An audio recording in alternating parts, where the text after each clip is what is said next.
One of my favorite gaming discussions deals with the philosophy behind determining a game's quality. How do we judge a video game, right? What attributes are relevant to the process? Why is one good and another bad?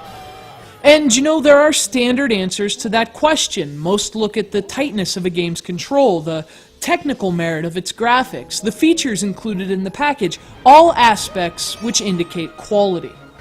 But when we take that approach to a game like this, you see just how flawed it can be. I mean, certainly the technical aspects of this game are sound, to say the least. But to focus on them alone would be to miss what makes this game so very special and so incredibly good. This is Super Mario Galaxy for the Nintendo Wii. This is one of the very best games I have ever played, and despite its apparent complexities, exploring why that's the case is deceptively easy.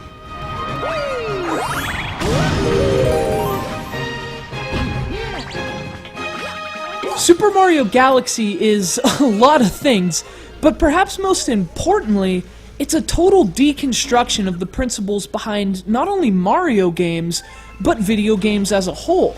In what seems like a reaction against current development philosophies, Super Mario Galaxy is not about watching, but doing. It's not about being passive, but being active. During an era in which game designers stubbornly chip away at the walls between films and video games, Super Mario Galaxy strips the latter down to what made it fun in the first place. It's not about sitting in a movie theater, it never was. It's about the fundamental joy of moving, of running and jumping, and playing. With Super Mario Galaxy, Nintendo took everything that made the Super Mario Bros. Games enjoyable and brought it into 3 dimensions, much more faithfully than ever before. And it may look complicated at first, but through a different lens, you see this game boils Mario's fundamental gameplay concepts to their purest form. Only this time, they're literally being applied in a different world. The biggest hook in Super Mario Galaxy, and what ultimately makes it so impossibly fun, is the way the game toys with gravity. While some levels are traditionally styled platforming landmasses, many are comprised simply of small, drifting planetoids, each with an independent gravitational pull. And it's precisely that mixture of purified Super Mario mechanics and gravity-based platforming that makes Super Mario Galaxy so ridiculously fun to play. From just portions of some levels to other entire galaxies, the game utilizes this concept flawlessly. The level design is diverse and shockingly creative. On the whole, in fact, it may have actually been the best we've seen in a Mario game, until the sequel came along. Mario's orbiting around planets, he's soaring into space only to be pulled back around by gravity. Again, it all seems very complex, but on the most basic level, what is movement, what is jumping and running without gravity? The philosophies are simple, the results are incredible.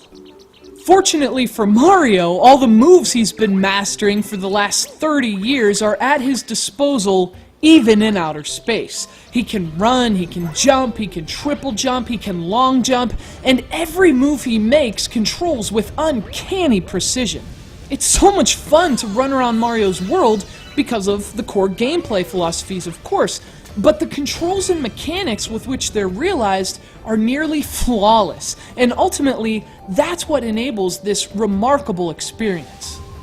In terms of its structure, Super Mario Galaxy is similar to Super Mario 64 and Super Mario Sunshine before it. Each of the game's worlds is comprised of diverse levels, and each level of several individual objectives.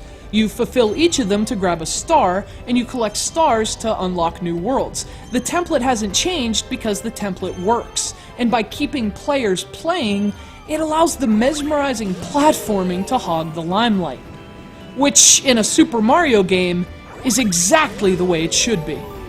Of course, we can look at Super Mario Galaxy through a traditional lens. It's easily the best looking and most artistically impressive Wii game to date, And although you can technically beat the game after just 60 stars or so, Mario completionists have a daunting 30 to 40 hours of space travel ahead of them if they hope to collect them all. And believe me, some of those later hours become deliciously challenging, calling into question that old assertion, Mario games are for kids.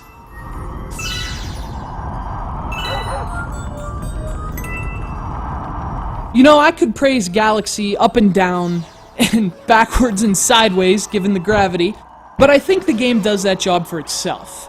In fact, while preparing this review, I was revisiting the game when a few of my fiance's friends came over, and they sat on the couch and they were chatting with her for a while, and they only cast an occasional glance at the television, but this continued for like an hour before finally one of them asked, Is that Super Mario?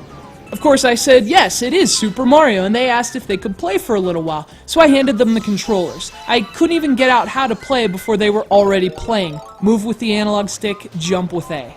And it's beautifully simple, and 2 hours later, these young women, none of whom owned a gaming console or thought a Magic Koopa was anything more than a strange Japanese adhesive, were still playing Super Mario Galaxy. They were passing the controller around, they were laughing hysterically, but most curiously to me, they were dying. I mean, they were awful at this game. So obviously I was puzzled and I asked, well, don't you want me to get past that part for you so you can keep playing other levels? And they looked at me like I was crazy. They said, hell no, we're having way too much fun.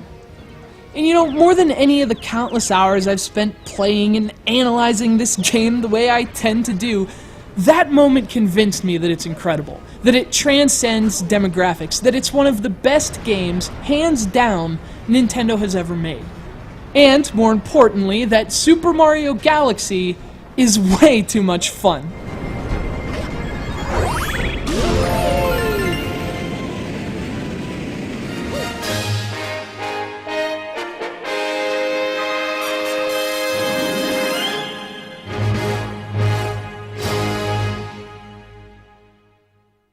Thank you so much for playing my game.